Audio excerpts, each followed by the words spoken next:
Ashley Dudarenok joins me now. She's the founder of the Chinese social media agency Alaris and China marketing training company Chozan. Thank you so much for joining us, Ashley. Thank you, Elaine. Well, we just saw a glimpse of China's new domestically built cruise ship. How much demand is there for cruises in China? Well, when it comes to Chinese tourists, they are just getting started with their love of these type of holidays. And they are accounting for about 8% of the cruise passengers in 2019 globally. So that was 2.4 million people. So they are second already today only to Americans when it comes to cruise travels. But this industry is at its infancy in China, because based on where China is population-wise, we shall account for about 30% of the world's cruise market. And we are right now currently at 5 to 8%. And also the people that are exploring this type of travel are essentially families, typically groups of 5 to 6 people, middle-aged, between 45 to 65. And right now, especially emerging from the pandemic, people are looking for new ways to experience travel. And a lot of people also care about safety.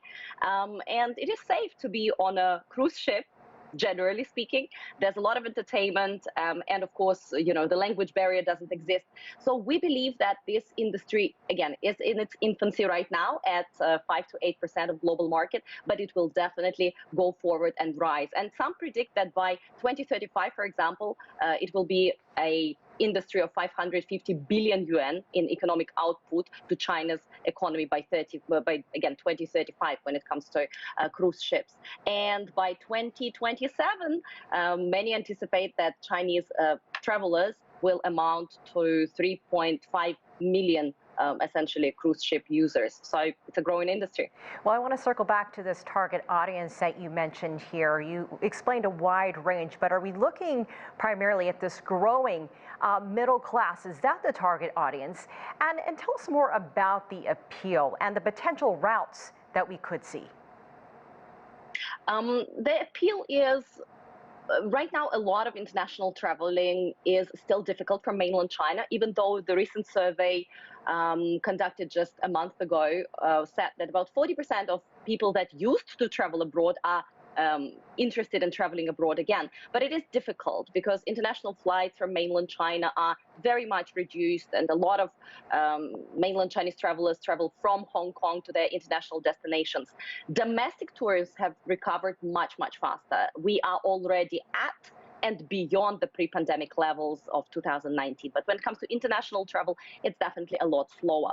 So the appeal is I can go on a holiday on the ship and I can be entertained, and there will be a lot of great food and shopping opportunities, and I can also see several countries, right? So the appeal is there.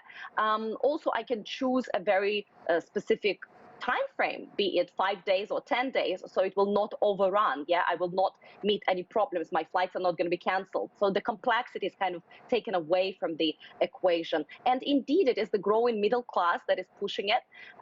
There is a luxury sector for sure, that is people going on further cruises, let's say in the Caribbean and more, but a vast majority of people that are trying cruises, they are going to be doing them domestically and also in Southeast Asia. So it is middle class. Very convenient, all-inclusive and efficient. Ashley Dudarenok, thank you so much for joining us. We appreciate your insight.